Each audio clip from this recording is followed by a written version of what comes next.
பார்த்தீங்கன்னா நான் எங்கே உட்காந்துருக்கேன்னா ஃப்ளை பிரிட்ஜுக்கு போகிறோம். வாங்க போகலாம். சூப்பராக இருக்குது இந்த ஏரியா, ஜில்லுன்னு இருக்குது.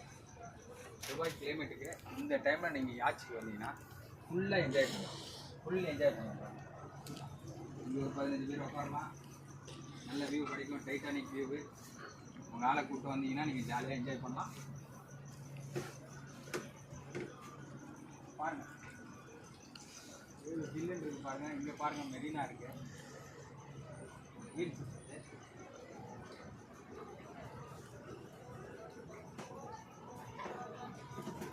ஆனால் இங்கே கேப்டன் ஓட்டும் போது உட்காந்துக்கலாமா பக்கத்தில்? பாருங்கள், கேப்டன் வண்டி ஓட்டுவார், நீங்களும் பக்கத்தில் உட்காந்து ஜாலியாக கேப்டன் வியூவை நீங்கள் என்ஜாய் பண்ணலாம். டோட்டலாக வந்துங்க இது வந்து நம்ம போட்டு மாதிரி. நீங்கள் உள்ளே வரக்குள்ள ஒரு கேப்டனு 2 க்ரூ மெம்பர் இருக்காங்க. எல்லாம் என்னை வந்து அண்ணன் தம்பி மாரி நாங்கள் பழகுறோம். நீங்கள் அவசியம் வரணும். இந்த வீடியோ நெக்ஸ்ட்டு வீடியோவில் கேப்டன் வருவார். கேப்டன் பேசினார், சூப்பராக இருக்குது, இன்ட்ரெஸ்டிங்காக இருக்கும். அடுத்த வீடியோ வந்து 6ஆம் தேதி வரும், சனிக்கிழமை சாயங்காலம் 6 மணிக்கு. கண்டிப்பாக பாருங்கள், மிஸ் பண்ணுறாரு.